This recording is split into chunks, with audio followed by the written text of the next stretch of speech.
안녕하세요. 오늘 들려드릴 이야기는 한 가족에 숨겨진 진실에 관한 것입니다. 60년 공직 생활을 마치고 돌아온 노인은 집에서 충격적인 광경을 목격합니다. 평생을 함께한 아내가 요양원에 갇혀 있고 며느리는 시어머니가 치매라고 주장합니다.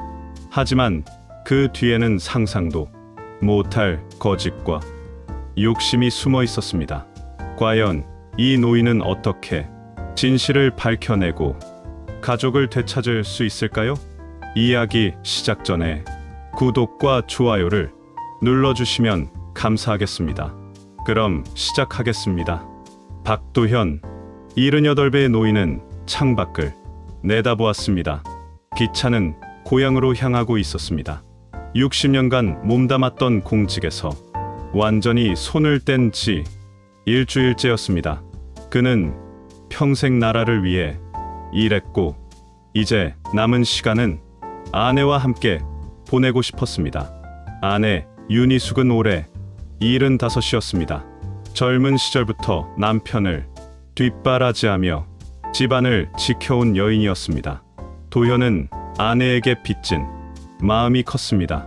이제라도 여행도 가고 맛있는 것도 먹이며 함께 노년을 보내고 싶었습니다. 집에 도착한 도현은 대문을 열었습니다. 그런데 이상했습니다. 집안이 너무 조용했습니다. 아내는 남편이 오는 날이면 항상 현관에서 기다렸는데 오늘은 기척이 없었습니다. 거실로 들어서자 며느리 김수진이 소파에 앉아 있었습니다. 그녀는 스마트폰을 보며 웃고 있었습니다. 도현이 들어오는 것도 한참 뒤에야 알아챘습니다. 도현이 물었습니다. 얘야, 어머니는 어디 계시니? 수진은 잠깐 당황한 표정을 지었습니다. 그리고는 차분한 목소리로 말했습니다. 네, 아버님, 어머님은 요양원에 계세요. 도현은 귀를 의심했습니다. 요양원이라니. 일주일 전만 해도 아내는 멀쩡했습니다. 전화 통화도 했고 건강하다고 했습니다. 어떻게 갑자기 요양원에 갈 수 있단 말입니까? 수진은 담담하게 설명했습니다. 어머님이 치매 증상을 보이셨어요. 집을 나가 길을 잃고 이름도 잊어버리고 가스불도 못 끄셨어요. 그래서 남편과 상의해서 요양원에 모셨습니다. 도현은 믿을 수 없었습니다. 일주일 만에 사람이 그렇게 변할 수 있을까요? 아들에게 전화를 걸었지만 받지 않았습니다. 도현은 당장 요양원으로 향했습니다. 요양원은 집에서 차로 30분 거리에 있었습니다. 도현은 초조한 마음으로 아내를 찾았습니다. 상담실에서 직원이 말했습니다. 윤희숙 어르신은 중증 치매 환자로 등록되어 있네요. 도현은 아내가 있는 방으로 안내받았습니다. 문을 열자 아내가 창가에 앉아 있었습니다. 그녀는 남편을 보자마자 눈물을 흘렸습니다. 아내는 멀쩡했습니다. 말도 또렷했고 정신도 맑았습니다. 그녀는 남편의 손을 잡으며 말했습니다. 여보, 난 치매가 아니야. 며느리가 거짓말을 했어. 희숙은 떨리는 목소리로 지난 일주일을 설명했습니다. 남편이 떠난 다음 날 며느리가 갑자기 병원에 가자고 했습니다. 건강검진을 받자고 했습니다. 순진하게 따라갔던 희숙은 정신과에 끌려갔습니다. 의사는 며느리가 미리 준비한 서류들을 보았습니다. 거기에는 희숙이 길을 잃어버렸다. 가스불을 켜놓고 외출했다. 가족을 알아보지 못했다는 등의 거짓 내용이 적혀 있었습니다. 의사는 검사를 진행했고 며느리는 희숙이 문제를 틀리게 만들도록 옆에서 혼란을 주었습니다. 결국 희숙은 치매 판정을 받았고 그날로 요양원에 끌려왔습니다. 항변했지만 소용없었습니다.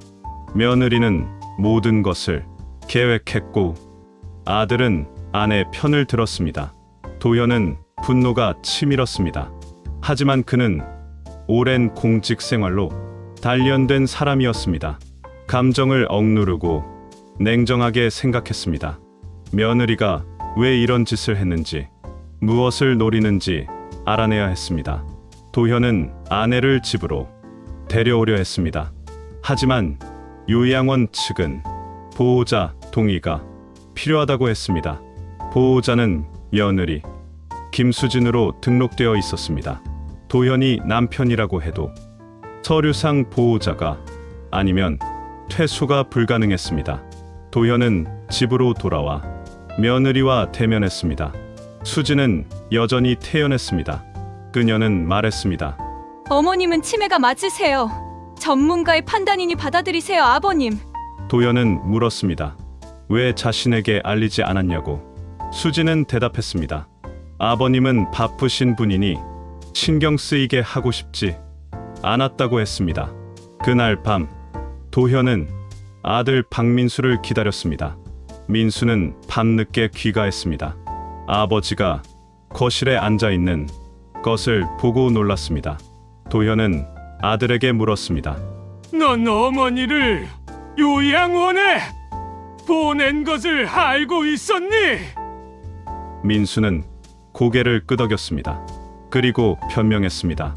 아내가 어머니를 돌보기 힘들다고 했다고, 자신도 어쩔 수 없었다고 했습니다. 도현은 실망했습니다.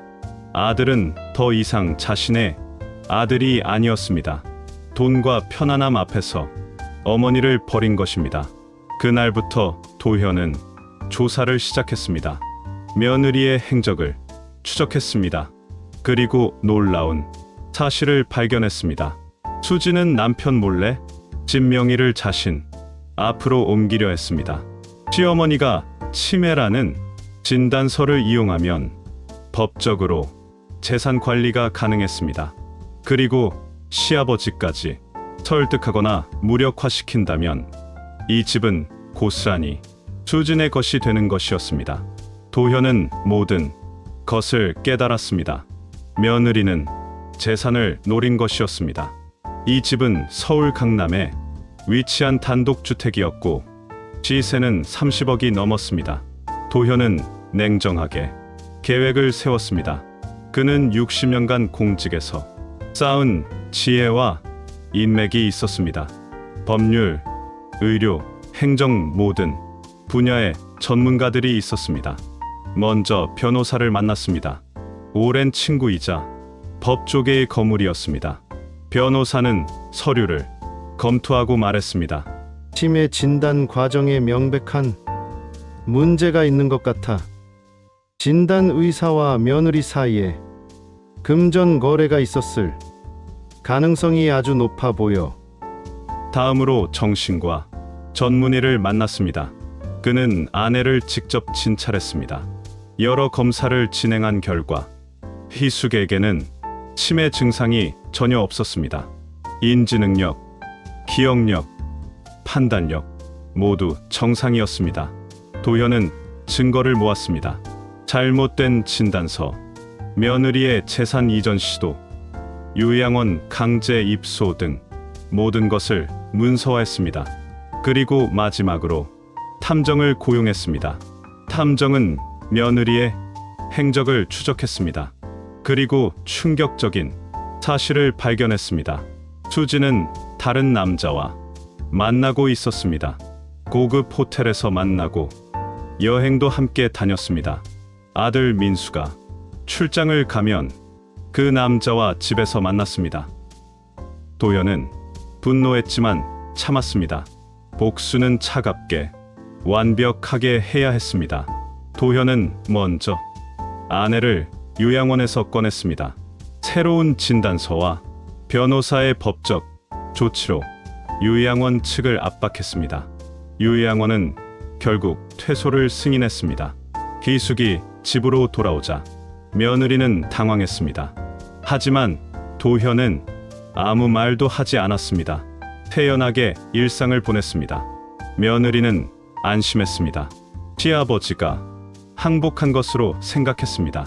그녀는 다시 재산 이전 절차를 진행하려 했습니다. 그날 도현은 가족회의를 소집했습니다. 거실에 아들과 며느리를 앉혔습니다. 그리고 조용히 말했습니다. 오늘 이야기할 것이 있다고 했습니다. 도현은 서류 뭉치를 꺼냈습니다. 첫 번째는 허위 진단서에 대한 고발장이었습니다.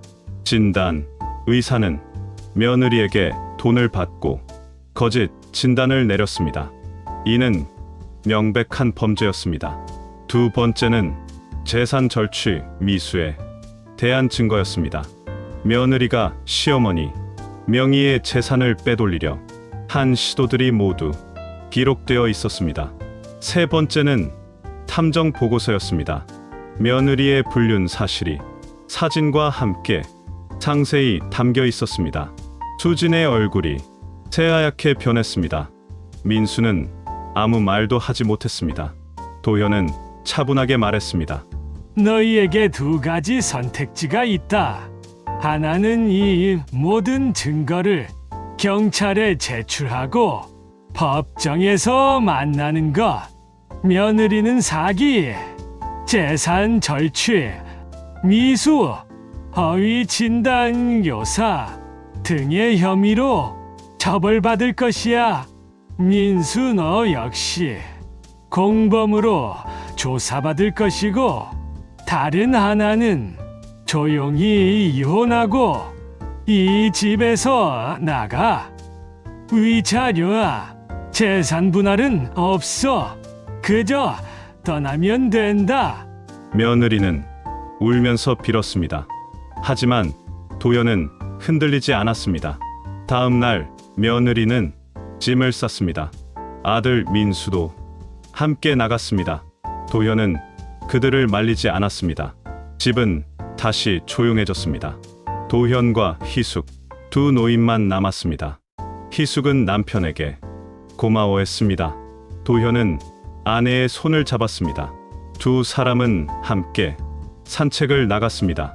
오랜만에 편안한 시간이었습니다. 그러고 어느덧 시간은 2년이 지났습니다. 어느 날 저녁 초인종이 울렸습니다. 문을 열자 아들이 서 있었습니다. 민수는 많이 야위어 있었습니다. 희숙이 먼저 아들을 안았습니다. 어머니는 언제나 어머니였습니다. 도현은 멀리서 지켜보았습니다. 그날 밤 세 사람은 함께 식사를 했습니다. 민수는 그동안의 이야기를 했습니다.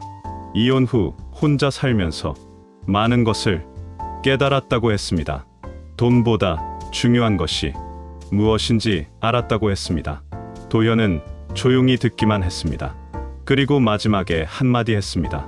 사람은 실수할 수 있다고, 중요한 건 그 실수에서 무엇을 배우느냐라고 했습니다. 민수는 눈물을 흘렸습니다. 도현은 아들의 어깨를 두드렸습니다. 도현과 희숙은 여전히 그 집에서 살고 있습니다. 두 노인은 함께 여행도 다니고 작은 텃밭도 가꿉니다. 며느리 수지는 소식이 없습니다. 어디선가 새 삶을 살고 있을 것입니다. 도현은 가끔 생각합니다. 복수가 정답이었을까? 하지만 후회하지 않습니다. 그는 자신이 할 수 있는 최선을 다했습니다. 가족을 지켰고 진실을 밝혔습니다. 가족이란 무엇일까요? 피를 나눈 사이일까요? 아니면 마음을 나누는 사이일까요? 노년은 끝이 아닙니다. 새로운 시작입니다. 도현과 희숙은 그것을 증명하고 있습니다. 오늘 이야기는 여기까지입니다. 이 이야기를 들으시면서 무엇을 느끼셨나요? 여러분이라면 박도현처럼 행동하셨을까요? 아니면 다른 선택을 하셨을까요? 댓글로 여러분의 생각을 들려주세요. 이 채널은 실화를 바탕으로 한 교훈과 감동의 이야기를 전합니다. 구독과 좋아요는 더 많은 분들에게 이런 의미 있는 이야기를 전하는 힘이 됩니다. 다음 이야기도 기대해 주세요. 감사합니다.